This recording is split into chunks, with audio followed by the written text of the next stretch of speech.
Se eu não fizer o uso dessas ferramentas, microbiota e imunidade, a resposta aos antimicrobianos, principalmente os antimicrobianos que são bacterostáticos, a resposta vai ser bastante reduzida.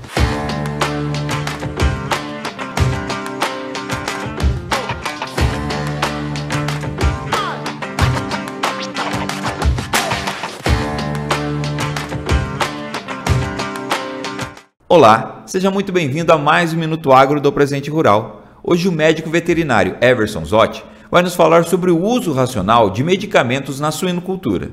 Olá, meu nome é Everson Zotti, eu sou médico veterinário, atualmente diretor técnico da Abraves Regional Paraná e também atuo como gerente técnico na Safeeds, no Brasil e América Latina. Hoje eu vou falar para vocês sobre um tema que é bastante pertinente para a realidade que a gente está vivendo, que é o uso racional de medicamentos na suinocultura, envolvendo a parte de antitérmicos, anti-inflamatórios, antimicrobianos, uso estratégico. Isso é a coisa mais importante que tem, é como fazer o uso estratégico. E por que a gente tem que falar desse tema? Vou tratar o tema do sistema de produção com o foco na redução de antibióticos ou uso racional de antibióticos, anti-inflamatórios e antitérmicos nas fases de creche, crescimento e terminação. Por que eu vou falar do sistema de produção? Nada acontece se eu não trabalhar fatores como microbiota e fator imunidade. E aonde que eu estabeleço uma microbiota? Onde que eu estabeleço uma imunidade? Na fase inicial de vida, no nascimento do leitão. O leitão, a partir do momento que ele nasce, ele tem que obrigatoriamente mamar o colosso da mãe, ter contato com a microbiota da mãe, fazer a colonização intestinal, a colonização respiratória, a colonização da pele com as microbiotas da mãe e não da microbiota da tia ou de uma porca que esse leitão foi transferido. Imunidade. A imunidade inicia pela recepção das imunoglobulinas via colostro. Ela se estabelece com o contato da microbiota na fase da lactação e ela é potencializada através do uso de vacinas. Por que isso é importante? Que se eu não fizer o uso dessas ferramentas, microbiota e imunidade, a resposta aos antimicrobianos, principalmente os antimicrobianos que são bacterostáticos, a resposta vai ser bastante reduzida. Bacterostático ele não mata, ele inibe o crescimento. Se eu não tiver uma microbiota estabelecida para fazer competição com as bactérias patogênicas, não tiver imunidade, tanto celular quanto tumoral, a resposta do antimicrobiano vai ser menor. Além disso, se eu não tiver uma microbiota estabelecida, se eu não tiver uma imunidade estabelecida, o desafio sanitário, o desafio de doença vai ser muito maior.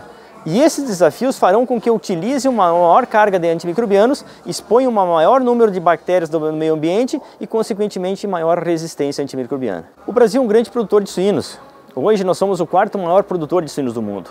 E a partir do momento que você cresce em qualidade, você cresce em mercado de exportação e você cresce em exigência do mercado exportador. E a partir do momento que você produz com quantidade, que você produz com qualidade, você tem que atender padrões, né, principalmente sanitários. E dentro desses padrões sanitários, você tem que trabalhar um tema bastante importante, que é a questão da resistência antimicrobiana. Se você não faz o uso racional de antimicrobianos nas fases iniciais, você vai ter uma maior resistência antimicrobiana a diferentes fármacos, tanto na fase de maternidade, quanto na creche, quanto no crescimento e terminação. E isso é um problema por quê? Porque a resistência dos micro-organismos dentro das granjas são transferidos para as pessoas que trabalham na suinocultura, para os profissionais que visitam essas granjas e, raro, mas não ausente, ela também pode chegar até a mesa do consumidor final. A chance de uma pessoa se contaminar com uma bactéria resistente é muito pequena, mas ela existe. Mas nós, como profissionais da cadeia de produção, temos obrigatoriamente que pensar na cadeia como um todo, chegando até o consumidor final. Então, cada vez mais, a gente tem que pensar na cadeia de produção, tem que otimizar o uso de antimicrobianos, tem que otimizar todos os fatores envolvidos para o sucesso de uma terapia, para que eu tenha êxito no sistema de produção, com qualidade e quantidade, sendo a meta final de um sistema de produção de suínos. Dentro da suinocultura hoje, cada vez mais a profissionalização e a concentração, né, de animais dentro de granjas é uma tendência. Então, a partir do momento que você concentra mais animais dentro das granjas, maior vai ser o desafio sanitário e maior vai ser a necessidade de você otimizar um programa de microbiota, de vacina, de anti-inflamatório e de antimicrobianos. Então, a concentração do sistema de produção e a tecnificação do sistema de produção, ela tem que crescer junto com o planejamento sanitário, com o planejamento de vacina, com o planejamento de uso de fármacos. O uso estratégico dessas soluções começa, a primeira coisa, com a questão do diagnóstico. Eu não posso iniciar um diagnóstico fazendo a aplicação do antimicrobiano, do antibiótico, O primeiro diagnóstico que eu tenho que fazer no animal, quando eu faço a identificação que esse animal está com algum sinal clínico de alguma enfermidade, é a questão do cheque da temperatura. E isso é uma coisa que é muito falha no nosso sistema de produção. As pessoas fazem uso do antimicrobiano sem saber se o animal tem febre. Então a primeira ação na anamnese que eu vou fazer nesse animal é o quê? O cheque da temperatura. Então obrigatoriamente eu tenho que saber se o animal tem febre. Se esse animal tem febre, qual que é o primeiro fármaco que eu vou utilizar? É uma dipirona. Eu tenho que identificar se o animal está com dor. A dipirona já serve para isso também. Eu tenho que identificar o tempo que esse animal está enfermo. Por quê? Porque o processo inflamatório é uma coisa que tem que ser controlada. Se eu não controlar um processo inflamatório no início da doença, como por exemplo uma doença respiratória causada por uma pasteurela, por uma glacerela, esse animal vai ter o quê? Uma cronificação dessa doença, como consequência vai ter o quê? Uma pleurite, uma pleurisia. Isso vai para o abate e a consequência disso é um menor rendimento de carcaça. O que é o menor rendimento de carcaça? Pesos de 3 a 7 a 4,1 kg a menos de carcaça para um animal que foi desviado no momento do abate. E quando que essa contaminação, quando que essa pleurisia se estabeleceu? Não importa.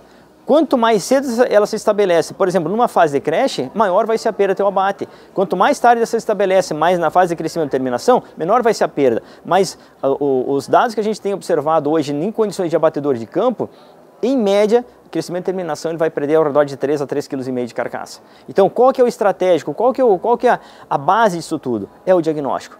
Faz o diagnóstico correto, tem febre, não tem febre, tem dor, não tem dor, dipirona, tem inflamação, não tem inflamação, anti-inflamatório, e o antibiótico é a terceira ferramenta que eu vou utilizar. E aí tem que ser uso racional por tempo, conforme a marca e conforme a recomendação do fabricante. O uso de antimicrobianos na suinocultura é um tema que nunca se esgota. Por que nunca se esgota?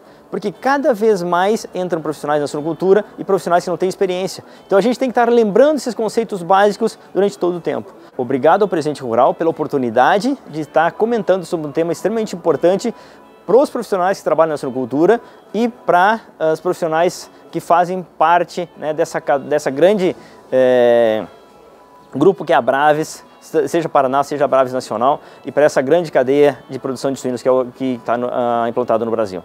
Está gostando do Minuto Agro? Quer ter mais informações sobre este e outros assuntos? Continue a nos seguir através de nossas redes sociais. Até a próxima!